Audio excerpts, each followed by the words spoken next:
What's up, it's good, squad. How you doing? How you feeling, man? It's your boy DatBoiDith on another bang reaction. You already know what day is, man. Today is Random Tuesday, number 44, I believe.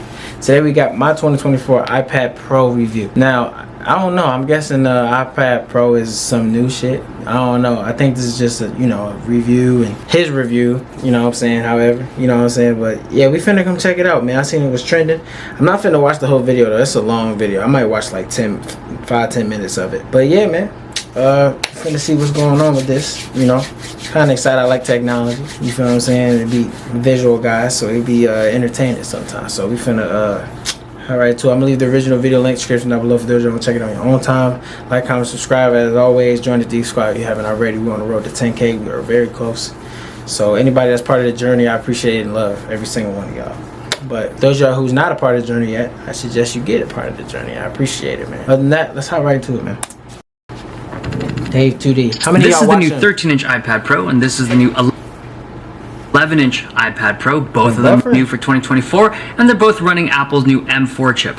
But this product here is my trusty 2018 iPad Pro. This thing is almost 6 years old at this point, but I've never really been tempted to upgrade this product. I feel like this has been all the iPad that I could possibly want. But when I went to New York and checked out these devices, I was like, they were so tempting. And then after this review period, I absolutely will be finally upgrading this 2018 device. It's going to be to this 13-inch device, but it's not for the reason that I had originally thought.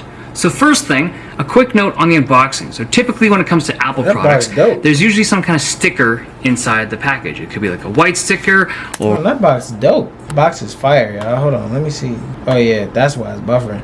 I got it up so high. Sorry about the buffering, y'all. Gotta get it together. No, but I want to see that case again. That's originally thought. So first thing, a quick note on the unboxing. So typically when it comes to Apple products, there's usually some... Hold on, man. I want to see that cover again. So first thing, a quick note on the unboxing. So typically when it comes to Apple products, there's usually some kind of... What is going on? Sorry, man. This joint acting crazy. Sticker inside the package. It could be like a white sticker or a colored sticker depending on the product, but usually there's some kind of plastic sticker in there. But seemingly in an effort to reduce their plastic consumption, stickers in Apple products are gone.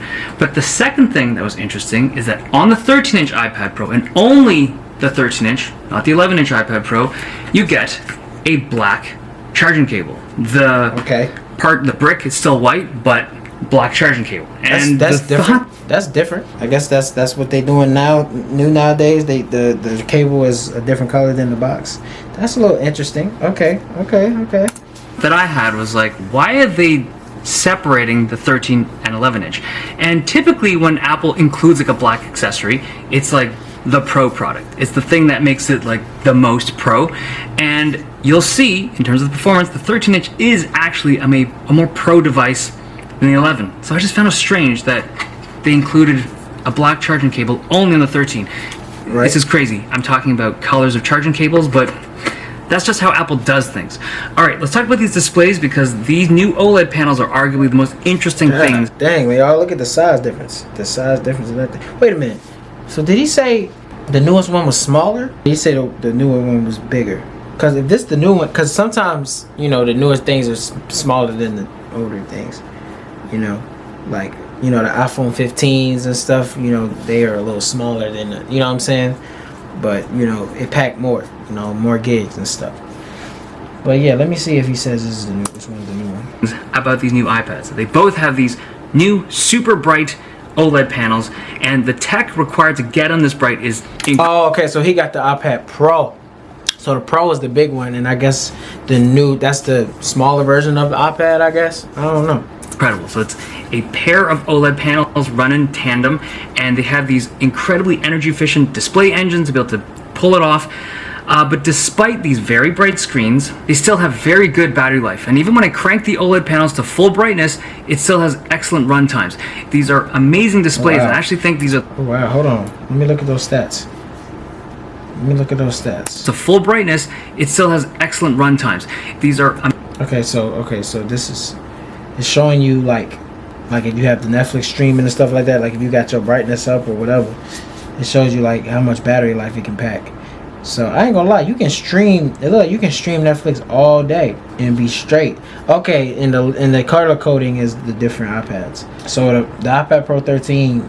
Oh, this is interesting. Hold on. So the iPad Pro Mini LED, it looked like it lasts longer than all of them when you stream. Okay, so the orange one got it for both the Netflix stream and the stream in the max brightness. But for the Genshin loop, the iPad Pro 11 got that one. I'm saying, but hey, it's a little competition. I ain't gonna lie, I see it. Amazing displays. I actually think these are the first devices out there of like consumer tech that uses this type of screen tech. It's really visible in bright environments. Like if you're using it right beside a super bright window or outdoors on a sunny day, these new OLED screens are way better than the stuff we've seen before. But if I'm being honest with myself, aside from the brightness of these screens outdoors, I don't actually think that these new panels are that much better than even my 2018 iPad Pro. Like if you compare these products in terms of their generations side by side, yes, it is noticeable, but you gotta have them side by side. If I'm looking at them individually, I feel like they've been amazing displays since 2018. Like the 2018 or newer 11-inch iPad Pros, they're just regular IPS panels, but they're so high quality that even 6 years later, it's barely a difference though. How y'all feel? Like that's, and I ain't gonna lie, that's kind of sad. Like the newest model can still compete with the ones from a few years ago. You know what I'm saying? And that's the thing with iPhone. Sometimes when they come out with new things, it's not the best thing. Like some people would like to keep their original, like the older ones, then to get to the upgrade, because it's like it don't really be a difference sometimes. You know what I mean? Like I ain't gonna lie, thank God it's a difference between like my iPhone SE to my 15, because I ain't gonna lie, bro, I use my junk for camera. Like it's a camera. You know what I'm saying? Like if I wanted to, I could have used my phone to record my reaction. It would have looked great. Like you feel what I'm saying? Like that's how good my quality is. That's why I got it. But it's like it's certain phones that, you know, it don't look really different from the ones you had. You know what I'm saying? So it's like, why even get an upgrade? It's like shit. Still look good. And then the 12.9-inch iPad Pros with the mini LED panels, those have a little bloom sometimes, but they look awesome. And when I'm indoors, yes, these new OLED panels look amazing, but so does basically any iPad Pro since 2018. That's just the conclusion I think many people would draw. There is one exception. It's that if you really need color accurate screens, like the best color accuracy is going to come from the newest tech. So if you work with photo and video and you really need that perfect color accuracy, these are going to do a better job. Also, there's another thing. It's the ghosting that has appeared in the previous generations of iPad Pros. So yes, 2018 and onwards, they've all had 120 hertz ProMotion, but the response time on these older panels have been a little on the slow side. So if you played like fast-paced games at high refresh, the response time was slow enough that you see some ghosting. It doesn't have that issue on these new screens because OLED tech has very fast response time. Okay. The other thing that's changed, the other major change, is the dimensions and weight. So both the 13-inch and the 11-inch are thinner and lighter than the previous generation of these products, and it's pretty significant. On the 13-inch device, this is 5.1 millimeters thin. It's really thin and quite a bit lighter than the previous generation. I'm someone who's always appreciated the pursuit of thinness and the reduction of weight, and the way that Apple did it here, it's like even more commendable because they did not reduce the performance and they did not reduce the battery life on these products even when they shrank them down like this, so that's really cool. I will say that there's something about me that just doesn't trust a 5.1 millimeter thick device. Like these are review units, they're loaners, so I'm not going to bend them. There's no way I would do that. But I'm sure someone out there's going to do some testing where you just crank it. I ain't lying. Like how many of y'all watch the iPhone tests and stuff? Like I be watching this sometimes because I be like fascinated to see like how long a phone could last, or it's like how indestructible it really is. And I ain't gonna lie, I've been watching some of these tests. They be exposing these phones, bro. Like you drop that joint one time, it's shattered. You feel me? Like iPhones to be exact. I ain't gonna lie, the 15 has like, you know, titanium on the back of it. I don't know if they was to do a test on the screen, that I can't vouch for. But the back of the phone, like I feel like that, you know, should last very, very long. You know what I'm saying? But they've been doing some tests, man, and it usually don't look good sometimes. But it's like some of them do pretty well, and sometimes the older phones do better than the new phones. You see what I'm saying? So it's like It depends, man. It depends on the phone, I guess. But I'm curious to see, like, if anybody was to test this iPad Pro to see how long it lasts. What y'all think? 5.1 millimeters is so thin, so we'll see how it holds up over time. They're also both lighter, and the 13-inch one again is particularly impressive. But for me, I typically have my iPads like mounted on a stand or something, or just sitting on a table, so the weight reduction isn't that critical to me. But for people that carry these things around all the time, they're on a job site, they're just walking around with these things, or in a hospital, that weight reduction is a nice bonus. Okay, the M4 chip. This is the first device, or these two devices are the first devices that have the new Apple M4 chip. Incredibly fast, but still very energy efficient. Now, both of these are able to handle their heat output well, but the 13-inch one is fractionally better. That's why it has the black cable, right? The thing is, though, aside from these synthetic benchmarks, it's actually really hard for me to tell the M1 chip devices from these new M4 chips. Like, they're so similar. And from the perspective of me, who's trying to replace a 2018 device, even then, the 2018 model I have benchmarks way worse than these M4 devices, but in terms of the stuff that I do, like streaming shows or taking notes and the occasional drawing app, it still feels really snappy, even compared to the new M4. Okay, I want to move on to the conversation of the new Apple Pencil Pro. So this is the new Apple Pencil Pro that I cannot really use properly because I'm not an artist, but my niece is, so I let her draw on it for a couple hours, and these are some thoughts she had. The barrel roll feature, where the gyroscope inside the Apple Pencil Pro can sense the rotation degree of the barrel, it's neat, but it's seemingly very situational, like very few brushes and or markers can actually take advantage of it, so it's not necessary for most digital illustration.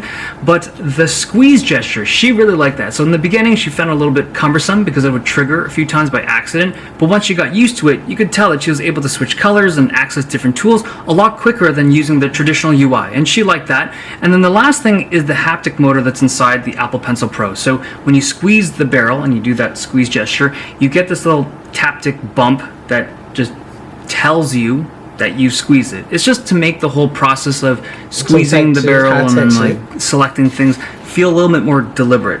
It's like a very subtle thing. It's nothing crazy, but it's just a nice little feature add on this device. Now, the issue that I have with this whole product, the whole Apple Pencil Pro, is that this is only available on the new iPad Pros. You cannot use this new Apple Pencil Pro with the old generations of iPad Pros, even the one that came out 2 years ago. And to me, like, okay, the reasoning behind y'all know how dope that would be though, if you was able to use some things that came with the new one with the older one. Like, that would be crazy. Same thing with the video game. It's certain games that you can't play on the newer systems, which is like, I feel like they would make so much more money if every game was playable, man. It was still playable in new gen, next gen.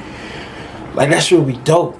You know what I'm saying? Then you wouldn't have to rely on an old system no more. You can just have, it don't matter what system you have. Like, no matter what system you got, you can play any game on it. That shit would be hard.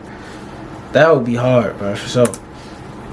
And is that because the front-facing camera is now mounted on the landscape edges, right on the sides of these iPads, and it's a great position, right? You just get better FaceTime angles on the side there, and face unlock is a little bit better on that side.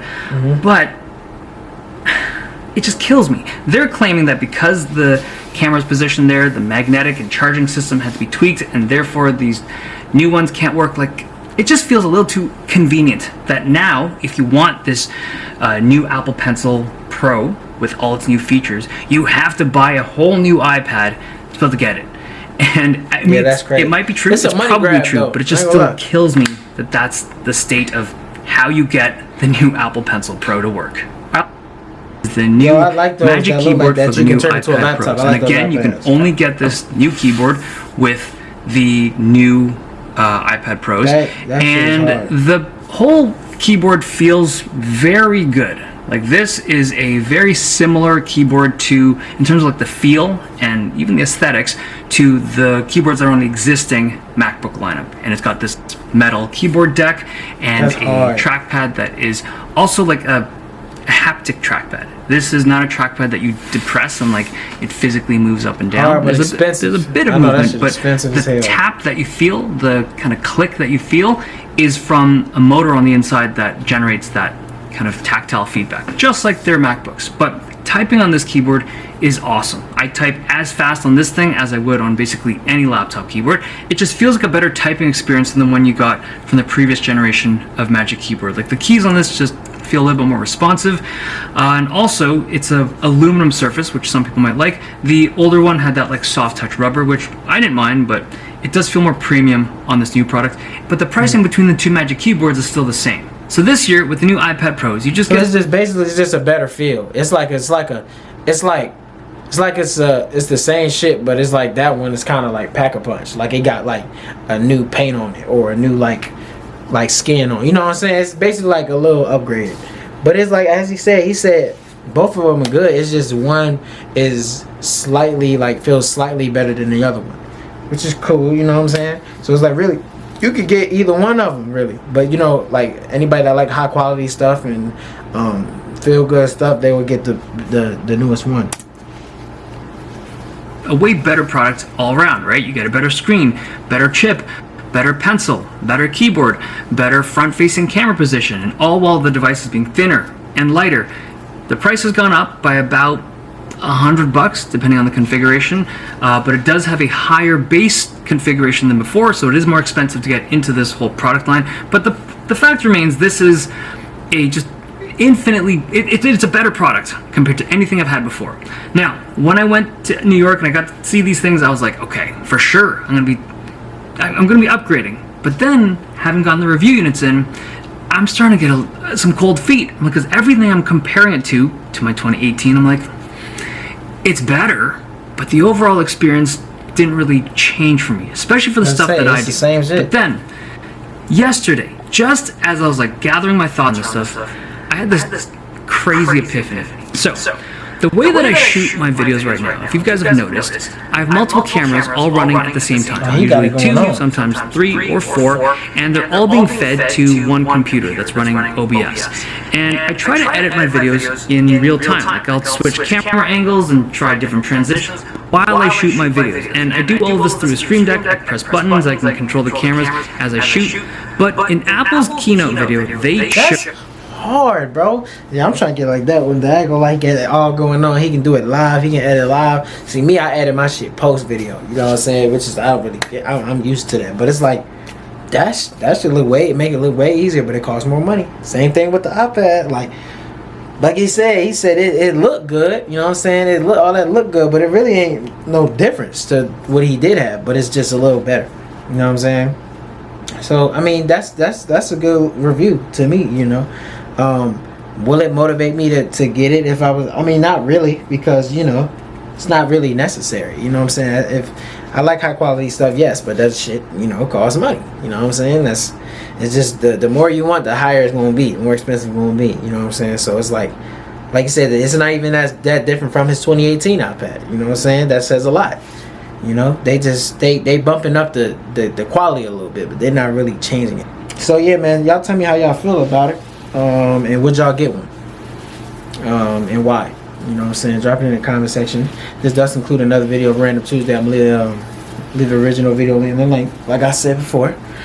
Same time next week. Any requests for the next Random Tuesday video, just drop it in the comment section. I'll choose a random comment, and that'll most likely be the next video that I will react to next week. But man, I appreciate all y'all, man, tuning in. As always, man, love y'all, man. Divas out. Peace.